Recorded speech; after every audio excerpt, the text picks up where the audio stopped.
नमस्कार. मी पंजाब डक. मी आलोय नागपूरकडं, म्हणजे इकडं पूर्व विदर्भ आहे. तर इथं पीक प्रात्यक्षिक पाहण्यासाठी या ठिकाणी आलोय. आणि या ठिकाणून आता सुरुवातीला नागपूरकडे म्हणून सुरुवातीला नागपूरच्या शेतकऱ्याला अंदाज येतो. तर हे पूर्व विदर्भामध्ये येते. तर नागपूरच्या शेतकऱ्याला अंदाज सांगू इच्छितो की आज म्हणजे रात्रीच्या तुमच्या नागपूर, वर्धा, भंडारा, गोंदिया, चंद्रपूर, यवतमाळ, अमरावती ह्या पट्ट्यामध्ये काय होणार आहे, आणखीन मध्ये आज 16, 17, 18, 17 तारखेपर्यंत 3 दिवस दररोज वेगवेगळ्या जिल्ह्यात जोराचा पाऊस पडणार आहे. म्हणून नागपूर भागातल्या, नागपूर विभागातल्या शेतकऱ्यांनी हा अंदाज लक्षात घ्यायचा. म्हणजे पूर्व विदर्भातल्या शेतकऱ्यांना अंदाज लक्षात घ्यायचा.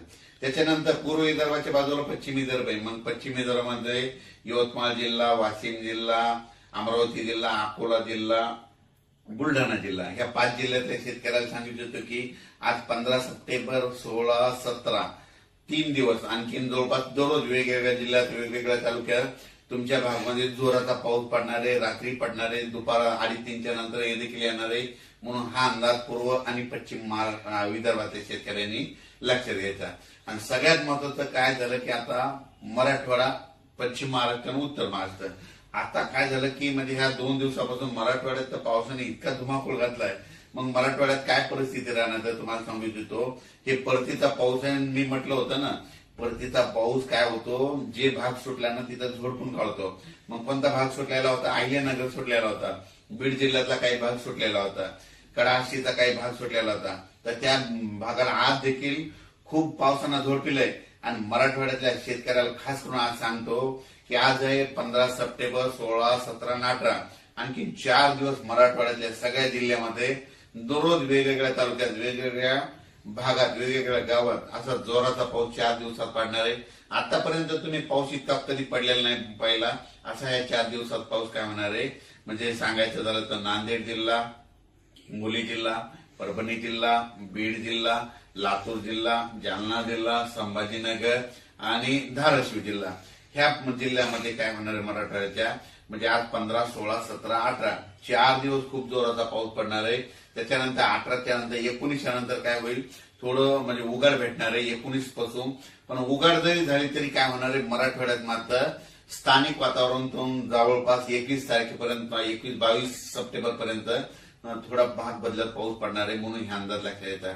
पण 17-18 तारखेच्या नंतर पावसाचा जोर मराठवाड्यातला ओसरणार आहे. पण स्थानिक वातावरण तयार होऊन काय होतं की म्हणजे 19, 20, 21 पर्यंत मराठवाड्यात पाऊस राहू शकतो. म्हणून मराठवाड्यातल्या शेतकऱ्यांचं त्यांचं सोयाबीन काढायला उडीद काढणं चालू आहे. तुम्ही काय करायचं, दुपारी 2 पर्यंत काढायचं, वरी ढिगल मारायचा, 1 घंटा वाळला की झाकून ठेवायचं. अशी परिस्थिती केली तर तुमचं सोयाबीन उडीद हाताला लागेल. त्याच्यानंतर आपण काय करू, पश्चिम महाराष्ट्राकडे.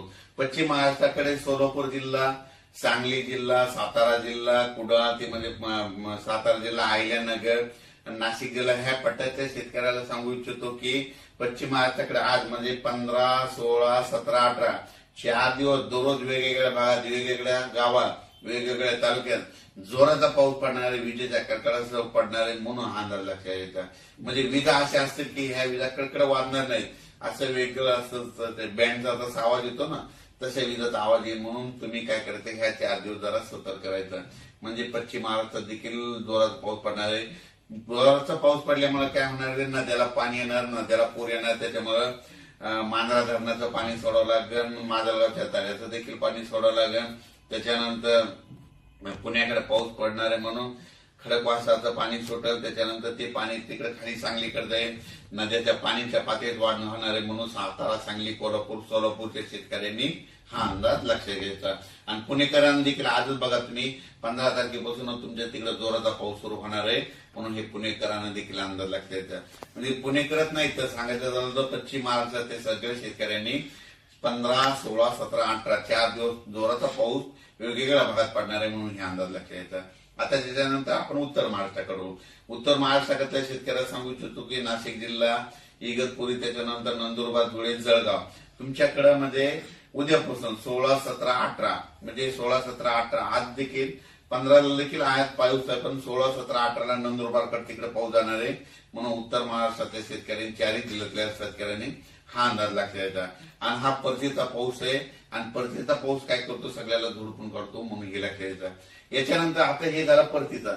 मग याच्यानंतर परत शेतकऱ्याला माझी विनंती आहे की तुम्ही काय करा, 18च्या नंतर काही काही भागात थोडं उघड भेटणार आहे, पण त्याच्यानंतर काय होणार आहे, 24 तारखेच्या नंतर म्हणजे 25, 26, 27 तारखेच्या दरम्यान परत राज्यात पावसाचं वातावरण तयार होणार आहे. म्हणून हे देखील अंदाज लक्षात घेतात. पण सर या 18च्या नंतर या 2-3 दिवसाचा जो 5 दिवसाचा कालावधी त्या दिवसात सूर्यदर्शन राहणार का? हा, 18 ते 23च्या दरम्यान सगळ्यात जास्त चांगलं सूर्यदर्शन काय होईल, विदर्भात भेटणार आहे. म्हणजे विदर्भात, पूर्व विदर्भ, पश्चिम 6 ते 11 जिल्ह्यामध्ये जरा चांगलं सूर्यदर्शन होईल. पण त्याच्यानंतर मराठवाड्यात देखील काय होईल, सूर्यदर्शन होईल, पण काय होईल, स्थानिक वातावरण तयार होऊन त्या भागात देखील 21 तारखे सप्टेंबर पर्यंत पाऊस पडेल. म्हणून हे लक्षात येतं. पश्चिम महाराष्ट्रात देखील तशी परिस्थिती राहील आणि उत्तर महाराष्ट्रात देखील राहील. आणि राहिला प्रश्न आता म्हणजे तेलंगणा, आंध्र प्रदेश आणि कर्नाटक, ते शेतकऱ्याचे मला फोन आले की आमच्या परिसराची काय परिस्थिती. तर तेलंगणा, आंध्र प्रदेश आणि कर्नाटकचे जे जितके तालुके, त्या शेतकऱ्याला सांगू इच्छितो की तुमच्याकडे देखील म्हणजे आज 15 ते 18 पर्यंत चांगला जोराचा पाऊस पडणार आहे, काही ठिकाणी मुसळधार पडणार आहे, कुठं अतिमुसळधार पडणार आहे. म्हणून हा अंदाज लक्षात घ्या. तसेच सर आपण आज नागपूरला आलेलो 15 सप्टेंबर 2025 आहे, तर नागपूरच्या शेतकऱ्यांना काय सांगणार आपण? तर आज या ठिकाणी नागपूरकडे आल्याच्या नंतर नागपूर भागातल्या नागपूर, वर्धा, भंडारा, गोंदिया, चंद्रपूर, यवतमाळ या शेतकऱ्याला सांगू इच्छितो की आणखी म्हणजे आज देखील नागपूरकडे रात्रीच्याला काही ठिकाणी दुपारनंतर, काही ठिकाणी रात्रीच्याला जोराचा पाऊस आणखी 3 दिवस या पूर्व विदर्भात पडणार आहे. म्हणून ह्या पूर्व विदर्भातल्या शेतकऱ्यांनी हा अंदाज लक्षात घ्यायचा. नागपूरकडे सूर्यदर्शन कधी राहणार? नागपूरकडं म्हणजे आता आपण सांगितलं होतं ना की 18 तारखेपासून नागपूरकडे चांगलं सूर्यदर्शन होईल. 18 पासून जवळपास नागपूरला सूर्यदर्शन होणार.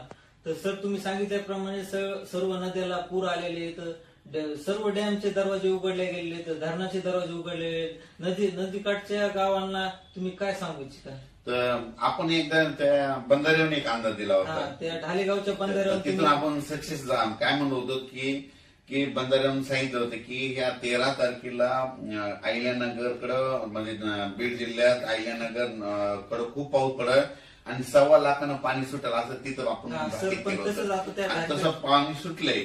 आणि त्याच्यानंतर आपण एका ठिकाणी विहिरीच्या पाणी पूजनाचा कार्यक्रम केला होता. ते लाड जवळगावचे शेतकरी केवळ म्हटले सगळ्या महाराष्ट्रात पाऊस पडला आणि आमच्या लाड जवळगावात पडला नाही. मग त्यांना तिथून काय केलं, अभ्यास केल्याच्या अंती त्यांना म्हटलं तुम्ही काही चिंता करू नका.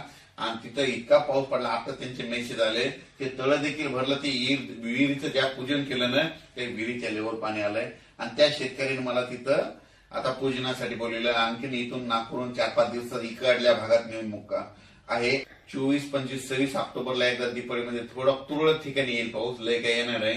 आणि 2 नोव्हेंबरला थंडी येणार आहे.